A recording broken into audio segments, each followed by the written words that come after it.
em que em novembro, quando a presidenta Dilma veio aqui, eu tive um encontro com ela e ela falou: ô presidente, o senhor tem que votar lá em Rio Grande. O senhor não tem dimensão do que está acontecendo naquela cidade e naquele estado. E eu vim hoje por N razões, mas uma delas é porque um homem público, esteja ele no cargo ou não, o que importa é que a gente não se esqueça de que nós temos compromisso com esse país. Nós temos compromisso com essa nação, porque um país pode ser grande, pode ser pequeno, pode ter autoestima, pode não ter, mas nós queremos construir uma nação que seja uma nação feita de homens e mulheres bem formados, bem empregados, ganhando salário dignos e podendo tratar da sua família com dignidade e respeito, porque é esse o sonho de cada um de nós. Levar para casa todo dia o pão, o leite das nossas crianças às custas do nosso trabalho e do nosso suor. Nós não queremos viver de favor. Pois bem, foi com essa mentalidade que em 1978, quando fizemos as greves dos metalúrgicos do ABC, um dia numa assembleia, eu disse para os empresários e para o governo, que era o governo militar da época, que nunca mais eles ousassem duvidar da capacidade de luta dos trabalhadores brasileiros. E quando eu estava concorrendo às eleições em 2002, eu já tinha perdido 89, já tinha perdido 94, já tinha perdido 98, eu estava quase desistindo. Eu disse textualmente de que era necessário recuperar a indústria naval brasileira. Para vocês que são jovens, vocês têm que saber que a indústria naval brasileira, nos anos 70, ela tinha 45 mil trabalhadores trabalhando na construção de navios e barcos e outras coisas nos estaleiros brasileiros. E que em 2002, aqueles 45 mil empregos tinham sido destruídos e a gente tinha menos que 2 mil trabalhadores trabalhando na indústria naval brasileira. A gente não tinha mais engenheiro naval, a gente não tinha mais soldador, a gente encontrava com metalúrgico nas praias deste país, vendendo cerveja no isopor, porque tinha perdido seu emprego. E eu lembro que quando eu disse que era possível a gente reconstruir a indústria naval brasileira, eu tive duas brigas. Uma antes de ganhar as eleições, que era provar que nós tínhamos capacidade de reconstituir a engenharia brasileira, recuperar e formar os trabalhadores para a indústria naval e depois a gente começar a fazer no Brasil tudo aquilo que até então a gente comprava no exterior. E isso foi feito. E não foi feito com muita facilidade, porque também os empresários não acreditavam mais que fosse possível a gente reconstruir a indústria naval nesse país. E também porque a nossa querida Petrobras, na época, dizia para mim: não, fica mais fácil contratar no exterior. Eu vou ganhar 100 milhões de dólares se eu contratar no exterior. Ótimo! Você vai ganhar 100 milhões de dólares, mas o povo brasileiro vai estar desempregado, vai estar passando necessidade. E não importa que seja um pouquinho mais caro, mas o que importa é que a gente detenha conhecimento aqui, recupera a engenharia, recupera a capacidade de produção para a gente poder gerar emprego e gerar cidadania nesse país. E a gente não tem que se conformar com o estágio das coisas como estão. Nós precisamos ter consciência que tem um mundo inteiro competindo contra nós. Nós temos japoneses, nós temos Singapura, nós temos China, nós temos Noruega. O que não falta é país se propondo a construir as coisas que nós construímos para vender aqui. E nós não podemos deixar. Não podemos deixar.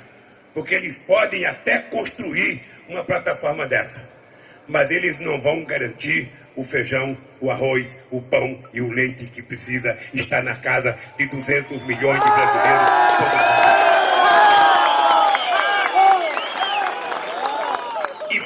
a gente possa fazer isso, nós temos que estar cada vez mais preparados. Nós temos que estar cada vez mais profissionalizados. E nós temos que estar cada vez mais motivados. Vocês estão lembrados que eu fui lançar o navio lá no estaleiro Atlântico Sul em Recife. E quando colocamos o navio na água, que era para terminar de montar o navio, nós descobrimos que tinha um problema na solda do navio. E atrasou quase que um ano a construção do navio. E por quê? Porque a gente também não tinha mais conhecimento, e a gente pegou o trabalhador cortador de cana, formou esse trabalhador soldador, e eles não estavam tão qualificados como a gente imaginava que eles tivessem para poder terminar o navio. Porque começou do zero. Começou praticamente do zero. É formar cada operário, formar cada mão de obra qualificada para que a gente pudesse competir. Nós não estamos competindo com gente pequena. Nós estamos competindo com gente muito grande. E o Brasil precisa estar cada vez mais qualificado. Porque quanto mais qualificado a gente tiver, mais a gente tem chance de produzir aqui plataformas como essas, sondas importantes, para vender para países como Angola, para vender para países como a Venezuela, para vender para países como a Nigéria, que são países que têm petróleo e que têm as mesmas dificuldades que nós temos por falta de tecnologia. E também porque nós queremos garantir o emprego de cada brasileiro e brasileira. E nós temos um problema bom aqui no Brasil. Nós só temos um cliente, que é a Petrobras. Ela é o maior e o único cliente para comprar tudo que a gente faz aqui. E nós queremos mais cliente. Nós não podemos deixar que a Venezuela importe plataformas de sondas de Singapura ou da China. Nós temos que mostrar para eles que a gente pode até fazer associação com eles, mas construir na América do Sul. Nós não podemos deixar que Angola e que a Nigéria importe sonda da Coreia ou da China. Vamos tentar provar para eles que a nossa mão de obra é mais qualificada, que o navio que a gente produz é mais seguro, ou melhor ou igual, mas nunca pior. E vamos estabelecer parceria para que a gente faça com que a indústria naval brasileira volte a ser uma indústria respeitada no mundo inteiro, como já foi nos anos 70. E aí tem um compromisso, que é um compromisso que tem que ser assumido pelo governo, um compromisso assumido pela indústria e um compromisso assumido pelos trabalhadores. Ora, por que eu digo um compromisso assumido por todos? Porque quando você começa a produzir um trem dessa magnitude, ou 2 trens dessa magnitude, já tem 2, ou seja, nós sabemos que nós trabalhamos com prazo. E aí nós não podemos dar pretexto para os nossos adversários. Porque tem muita gente que passa fazendo crítica o tempo inteiro. Que o governo se mete demais nas coisas. Mas se o governo não se preocupar, ninguém vai se preocupar em garantir emprego para os trabalhadores. Vocês sabem o que era essa cidade sem essa indústria naval. E não faz muito tempo não. Faz menos de 10 anos. Vocês sabem o que era Rio Grande. Só se falava na miséria da metade sul do Rio Grande do Sul. Hoje não se fala mais porque a indústria naval brasileira voltou a trazer dignidade para homens e mulheres no estado do Rio Grande do Sul. 20 mil trabalhadores. E aí é uma política de 2 mãos.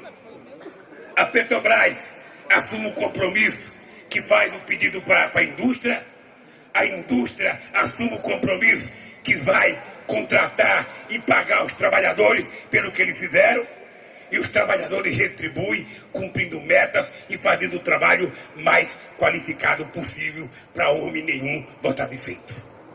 É essa lógica que tem que permear o nosso comportamento daqui para frente. Nem o empresário pode querer ser esperto e pagar menos do que vocês merecem, e nem vocês podem ser espertos de trabalhar menos do que vocês podem. É uma lógica da subsistência e da construção de uma indústria que muita gente nesse país dava de barato, que o Brasil não tinha competência para fazer navio, para fazer sonda ou para fazer plataforma. Pois bem, o meu orgulho é poder chegar, Tasso, no teu estado e ver essa quantidade imensa de homens, de capacetes amarelos, verdes, azuis, brancos, cinza, sem capacetes, e ver o orgulho nessas pessoas. Porque tudo que a gente quer é ter uma nação forte. E uma nação forte, soberana e respeitada não é feita apenas de um amontoado de pessoas miseráveis. É feita de homens e mulheres que levantam todo dia com orgulho de ser brasileiros, que levantam com orgulho todo dia de ter mais um dia pela frente, sabendo que todos nós estamos preocupados em garantir para eles o emprego. Eu essa semana outra vez que eu vim aqui, a gente estava entregando, se me falta a memória, a P-53. E eu lembro que naquela época eu era presidente. Eu estava aqui, não sei se a presidenta Dilma estava comigo como ministra, e estava aqui, Tarso, e quando eu cheguei aqui, eu pensei, você também estava aqui como ministro, e eu pensei aqui que era só festa, só festa, só festa, só festa. De repente começa o burburinho aí no meio. E daí? E daí, seu presidente? A P-53 vai embora. E o que é que vem depois? E o nosso emprego? A gente vai ter mais ou não vai ter mais? Vocês estão lembrados? Vocês estão lembrados que veio mais. E veio bastante, que durou até agora. E agora eu sei que começa a inquietação outra vez. Nós estamos terminando a P-53, a P-55, a P-58, a P-63, a P não sei das quantas. E depois, presidente? E depois, como é que eu fico? Essa inquietação, eu primeiro sei que está na cabeça de vocês. E eu sei que é normal. Eu fui no Maracanã há um mês atrás. Quando eu cheguei no Maracanã com 4.000 trabalhadores, a pergunta foi a mesma. E agora, ex-presidente? Não era mais presidente. E agora, ex-presidente? Acabou o Maracanã e acabou meus papéis também.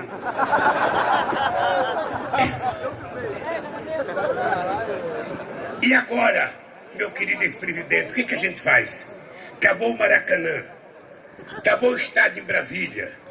Acabou o estádio aqui, vai acabar logo os dois no Rio Grande do Sul. Um já acabou. O do Grêmio, volta do Inter. Então vai acabar todos os estados. E o melhor tá para acabar, que é o do Coringão ainda. Se prepare. E as pessoas perguntam, e agora? Obviamente que eu não posso prometer para eles que vai ter outro estádio de futebol. Primeiro eu preciso saber se o time quer, depois se tem dinheiro e depois se tem jogador para jogar no time. Então eu não posso prometer. E nem posso prometer nada, porque a única coisa que eu posso prometer é de que a reivindicação de vocês e a inquietação é a minha inquietação. E posso dizer para vocês que a inquietação da presidenta Dilma e a inquietação da presidenta Graça Forte da Petrobras. Porque todos nós sabemos que quem chegou até aonde nós chegamos não pode ter retrocesso.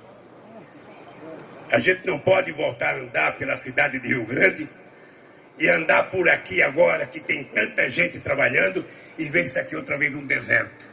Porque não tem navio, porque não tem plataforma, porque não tem sonda. Eu tenho certeza que isso não vai acontecer. E por isso é que nós temos que cada vez mais produzir mais. Cada vez mais fazer melhor. Porque assim nós vamos tentando construir, não apenas dentro do Brasil, mas nos países amigos, a possibilidade de utilizar do nosso conhecimento para produzir navios. Vocês sabem que acho que 95% da carga do mundo, tudo que o Brasil vende e tudo que o Brasil compra é feito por navio. Tudo. Portanto, quanto mais navio, outro dia me disseram, mas a China está produzindo navio, e foi razão da minha briga com a Vale. Foi razão da minha briga com a Vale. De repente a gente fazendo um esforço desgraçado para fazer navio aqui, e a Vale me encomenda navio de 400 mil toneladas na China. 400 mil toneladas na China, quando a gente tem condições de fazer. E depois o que é grave é que os chineses não deixaram o navio aportar lá. Os chineses fizeram, mas não deixavam aportar lá, porque não cabia o navio. E a gente se matando para fazer navio aqui, uma empresa brasileira vai comprar lá fora. Não é normal, e não é justo, e não é possível. Então a gente não pode mais. A gente não pode mais. Eu respeito Singapura, eu respeito a Coreia, eu respeito o Japão, eu respeito a Noruega, eu respeito a China, eu respeito os Estados Unidos. Eles eu respeito. Mas eu gosto mesmo é de ver trabalhador brasileiro trabalhando, ganhando salário e mostrando que tem competência. Mostrando que tem competência. E é por isso que nós descobrimos o pré-sal. O pré-sal não foi descoberto por obra de Deus, não. Foi descoberto por obra de pesquisa. Porque se a gente não investisse em pesquisa, a gente não tinha descoberto essa quantidade enorme de petróleo. Agora, esse petróleo, ele precisa se transformar em benefício do povo brasileiro. É por isso que nós fizemos um novo marco regulatório, uma nova lei do petróleo, para que a gente possa garantir que esse dinheiro do petróleo possa servir para melhorar a vida de quem já está vivendo no Brasil e de quem vai nascer ainda. Porque o petróleo é o passaporte para o futuro deste país. Por isso eu queria dizer aos companheiros, sobretudo o governador, a você que vai ser pressionado, ao prefeito que vai ser pressionado, aos empresários que vão ser pressionados, de que vocês não podem esperar setembro chegar. Porque quando chegar setembro já está muito em cima. E também o presidente do sindicato. Ou seja, eu era presidente do sindicato quando a Volkswagen, numa tacada só, mandou 15 mil companheiros embora. Eu sei o que é ficar na porta de uma fábrica com 15 mil trabalhadores desempregados, uns bebendo e chorando, outros reclamando e queria fazer greve. Eu falei, como é que nós vamos fazer greve? Essa fábrica está mandando embora? A desgraçada já está parada. Então como é que eu vou parar o que já está parado? Então o que nós precisamos brigar é enquanto a gente tem encomenda. A gente tem que brigar enquanto o nosso emprego está garantido. E eu tenho certeza absoluta, Tarso, eu tenho certeza absoluta, que se eu conheço a alma, o coração e a cabeça da presidente Dilma Rousseff, ela não vai permitir que haja retrocesso aqui nesse estaleiro e na indústria naval. E por que não vai permitir? Porque ela foi a companheira que, a meu pedido, ajudou a criar isso. Foi ela que trabalhou para criar o Promimp.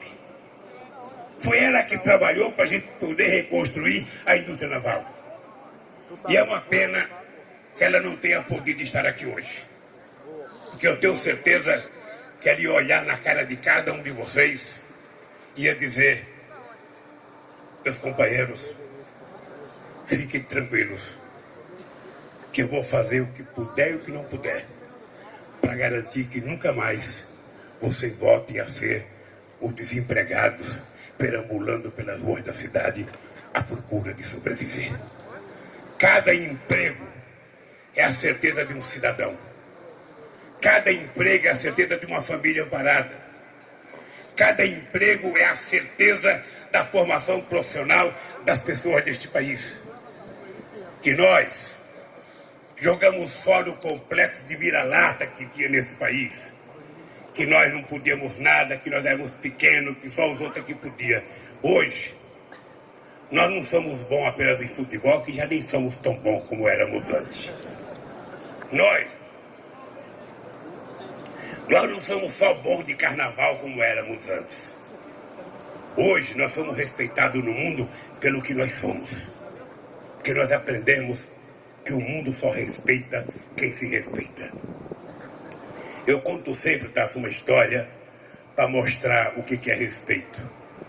Uma vez eu fui convidado pelo presidente Chirac para ir a Evian. Evian é uma cidade francesa que estava sendo reunida o G8, as 8 economias mais ricas do mundo. E foi a primeira vez que o Brasil foi convidado. E chego eu lá. Aí tinha um japonês, tinha um mexicano, um americano, um inglês, um francês. E eu não entendia nada do que eles falavam e ele nada do que eu falava. Era a primeira reunião minha grande, com muita gente. E eu falei, puxa vida, que intérprete. E eu fiquei pensando, o que eu estou fazendo no meio dessa gente que eu só via na televisão?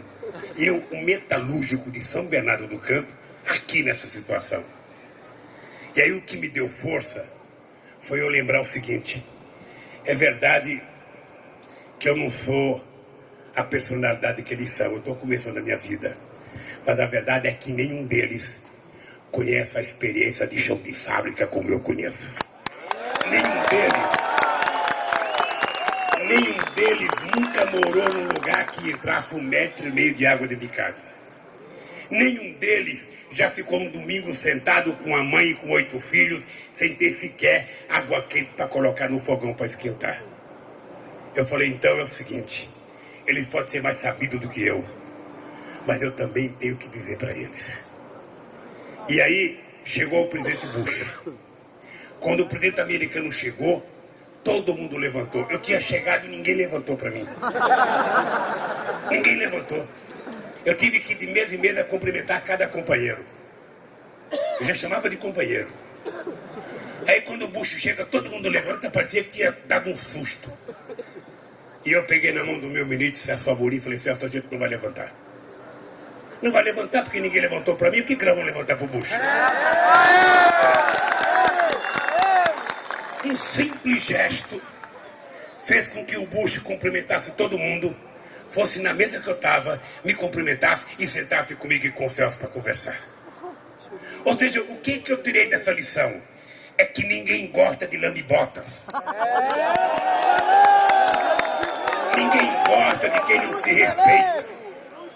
E hoje o Brasil é respeitado porque a gente aprendeu a andar de cabeça erguida. Eu conheço todos esses presidentes do mundo hoje. A companheira Dilma Rousseff não deve nada a nenhum deles. Ela está mais preparada para discutir qualquer assunto do que eles. Então o Brasil aprendeu uma lição. Nós não somos menor do que ninguém. Não queremos ser maior. Não queremos ser arrogante. Não queremos andar de nariz empinado. Mas nós queremos ser tratados em igualdade de condições. Queremos ser respeitados como nós somos, com o nosso jeito de ser. E é por isso que a indústria naval chegou aonde chegou. É porque nós acreditamos em nós. Nós não acreditamos no discurso fácil de que a Coreia faz melhor, de que a França faz melhor, de que a Noruega faz melhor. Eles que façam deles, o nós vamos fazer. E eu fico com muito orgulho, Tasso, quando olha para um bicho desse e saber que um navio desse é maior do que 2 Maracanã e meio junto. Saber que o estádio do Inter e do Grêmio cabe aqui dentro, no comprimento. E saber que 65% disso é coisa feita por brasileiros. E saber que é a mão de obra dos brasileiros e brasileiras que construiu essa coisa extraordinária. Por isso, companheiros, o meu compromisso é de dizer para vocês, aquilo que eu puder fazer, aquilo que tiver no meu alcance, para que esse estaleiro continue funcionando, construindo navio, construindo sonda, construindo plataforma, eu vou fazer. E quero dizer com orgulho, eu estou aqui como visitante e vou sair daqui como lobista dos trabalhadores do estado do Rio Grande do Sul para conseguir que venha para cá as coisas para trabalhar. E vou falar com muito orgulho com a minha presidenta. estive em Rio Grande, tal como Vossa Excelência me pediu. E lá eu pude ver a cara, o prazer, a satisfação dos trabalhadores, mas sobretudo, companheira Dilma, a esperança de que novas sondas, novas plataformas, novos navios sejam encomendados para que mais trabalhadores possam trabalhar e mais gente possa viver dignamente neste país.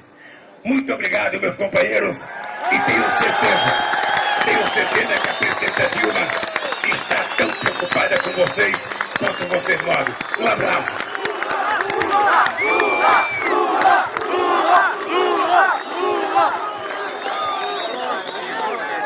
Pessoal, nesse exato momento, depois de sair